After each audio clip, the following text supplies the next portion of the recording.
Dhomat e specializuara të Kosovës me seli në Hag kanë njoftuar se kanë arritur një marrëveshje me Belgjikën, që të dënuarit nga kjo gjykatë mund të avojnë dënimin në burgim në këtë shtet. Me nënshkrimin e kësaj marrëveshje, Mbretëria e Belgjikës riafirmoi përkushtimin e fuqishëm të saj ndaj drejtësisë penale ndërkombëtare dhe aftësisë së dhomave të specializuara për të kryer mandatin e vet, ka thënë kryetaria e dhomave të specializuara, Trento Filova, sipas një njoftimi për mediat. Kurse vlen të përmendet se në dhomat e specializuara në Hag po vazhdon procesi gjyqësor kundër ish-presidentit të Kosovës Arshim Thaçit, ish-deputetit Recep Selimi dhe ish-kryetarëve të Kuventit Kadri Veseli dhe Jakub Krasniqi. Ata akuzohen për krime lufte dhe krime kundër njerëzimit.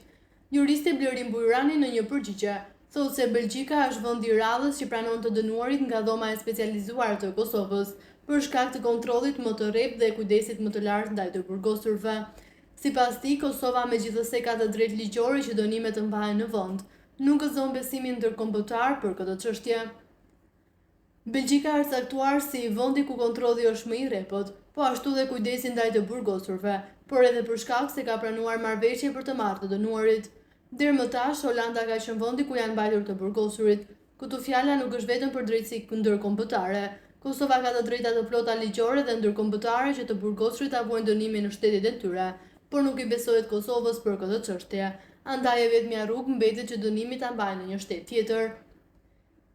Niaz Halili, studiues i shkencave politike dhe marrëdhënieve ndërkombëtare, ka komentuar vendimin për dërgimin e të dënuarve nga dhoma specializuare e Kosovës në Belgjik, duke theksuar se ndonë se është një vendim juridik. Ai ka johën të thellë politike dhe emocionale në Kosovë. Sipas tij, shumë qytetarë perceptojnë këtë si një largim të drejtësisë nga Kosova dhe një trajtim të ashpër ndaj historisë së luftës çlirimtare dhe figurave të UÇK-s. Tutja i shton se ky nuk është thjesht një veprim teknik, por një akt në domethënie të thellë për ndjenjën kolektive të drejtësisë në vend.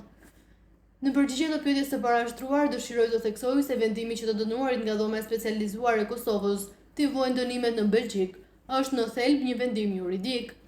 Megjithatë, ai mbart padyshim jehon politike dhe emocionale në opinionin publik kosovar. Në fund ai shton se vendimi që të dënuarit nga dhoma e specializuar të vojnë dënimin në Belgjik pritet të shkaktojë reagime të forta në opinionin publik.